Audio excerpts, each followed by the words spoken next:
हाँ hello, good morning everybody.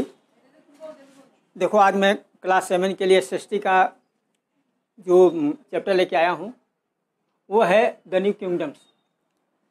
इस chapter का एक वीडियो मैंने आपको भेजा है, थोड़ा सा उसका रेफरेंस दे दूँ। उस फर्स्ट वीडियो में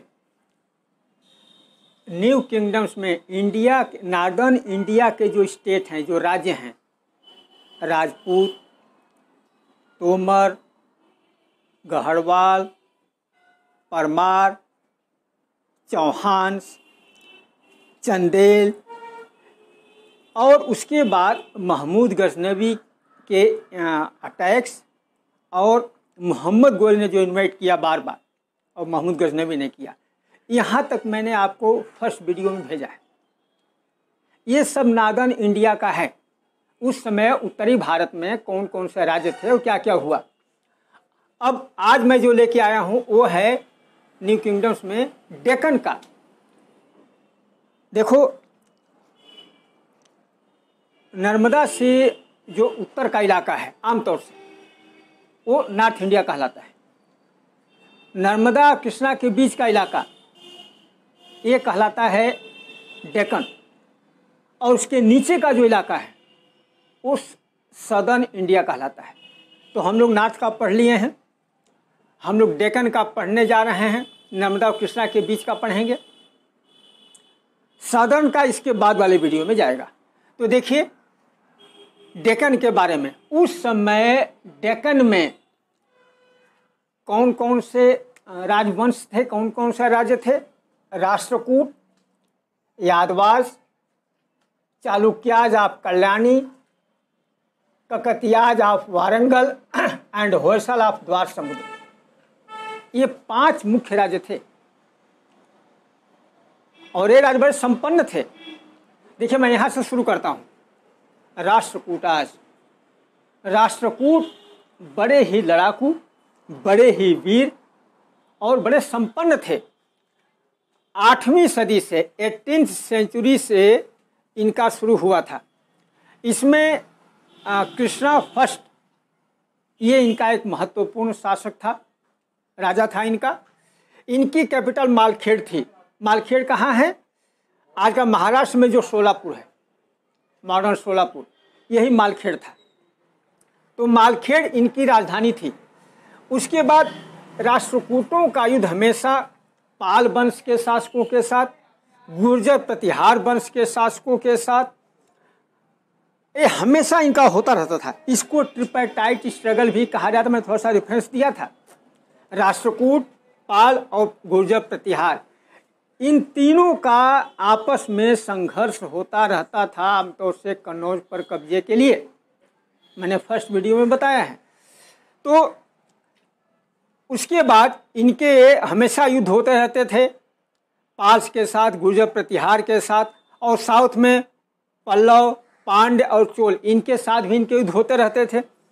युद्ध करते करते धीरे धीरे काफ़ी कमज़ोर हो गए और 11वीं 12वीं सदी में आते आते ये राष्ट्र धीरे धीरे पतन की तरफ बढ़ गया। ये जो यहाँ के जो शासक थे Rashtrakuta, pattern of art and architecture, कला और स्थापत्य कला, भवन निर्माण कला, इसके संरक्षक थे। कैलाश टेम्पल एलोरा का, rock cut caves Elephanta, Ellora की गुफाएं, कैलाश टेम्पल, ये सब राष्ट्रकूटों के समय के बने हुए हैं। और इन्होंने कन्नड़ लैंग्वेज को बहुत ज़्यादा विस्तार दिया। बहुत ज़्यादा साहित्य लिखे गए कन्नड़ लैंग्वेज में। अब दूसरा देखिए, ये तो हो गया यादवास। ये आज यदुवंशी से इनका मतलब नहीं है, वो एक वंश था यादवास का। देवगिरी, यादवाज ऑफ देवगिरी। आप लोग अलाउद्दीन वगैरह को उसमें पढ़े होंगे, दौलताबाद, देवगिरी का ही नाम बाद में दौलताबाद पड़ गया था। तो यादवाज ऑफ देवगिरी ये 12वीं सदी में बड़े संपन्न थे। भेलम्मा इनका एक बहुत ही इम्पोर्टेंट महत्वपूर्ण राजा हुआ है। नर्मदा गोदावरी के बीच में इनका राज्य था। ये बड़े ही संपन्न और बड़े ही समृद्ध, रिच एंड प्रॉस्पेरस थे। कई इतिहासकारों ने इनकी संपन्नता का बहुत ज़्यादा वर्णन किया है, क्योंकि ट्रेड वगैरह व्यापार वगैरह भी चलता था। 14वीं सेंचुरी में अलाउद्दीन खिलजी ने आक्रमण करके इनके राज्य को तहस नहस कर दिया, एक तरह से अपने अधीन कर लिया। अलाउद्दीन खिलजी ने अपने सेनापति मलिक काफूर को भेजा था और मलिक काफूर यहाँ से बहुत ज़्यादा संपत्ति लूट के ले आया था। अलाउद्दीन खिलजी के जब दरबार में पेश किया, अथाह संपत्ति पेश किया था जो लूट के देवगिरी से, यादवाज आप देवगिरी से लूट के ले आया था। मतलब तभी से इसका पतन शुरू हो गया। चालुक्याज आप कल्याणी, इनको लटर चालुक्याज भी कहते हैं, चालुक्याज आप बादामी भी कहते हैं। इसका प्रमुख शासक विक्रमांक हुआ है। इन्होंने जो टेम्पल बनवाए ऐहोल, बादामी, पट्टदकल, यहाँ इन्होंने बहुत सारे हिंदू मंदिरों का निर्माण किया हुआ है। उसका ककतियाज ऑफ वारंगल, वारंगल में देखिए यहाँ ककतिया वंश के राजाओं का शासन था। 12वीं 13वीं सदी में इनका शासन था, बहुत संपन्न थे उस समय। गोदावरी और कृष्णा नदी के बीच में इनका साम्राज्य फैला हुआ था। ट्रेड से, व्यापार से इनको बहुत पैसा मिलता था। ये शैव धर्म के मानने वाले थे, शैव धर्म के फॉलोअर थे।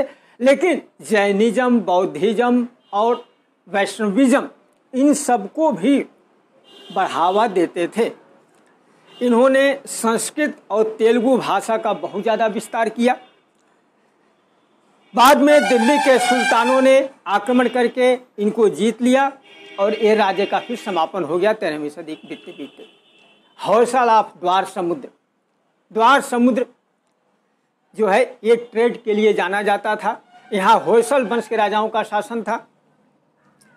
कर्नाटका जो है आज के हम कर्नाटक कहते हैं, वही जगह थी, द्वार समुद्र कहलाती थी। इनका प्रमुख शासक विष्णुवर्धन हुआ है, विष्णुवर्धन। और ये बाद में दिल्ली के सुल्तानों ने, खिलजी वंश के सुल्तानों ने, तुगलक वंश के सुल्तानों ने आक्रमण करके इनको जीत लिया और धीरे धीरे 12वीं 13वीं शताब्दी तक आते आते इन सभी वंश के शासकों का पतन हो गया। ये सारे शासक यहाँ से खत्म हो गए। अब देखिए इस वीडियो में तो इतना ही।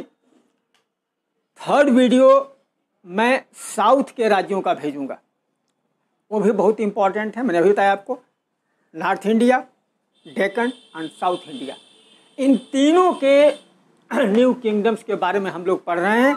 ठीक है, थैंक यू एवरीबॉडी। आप लोग इस चैप्टर को बड़े ध्यान से पढ़ो, ये बिल्कुल बेस है। ठीक है, आज इतना है।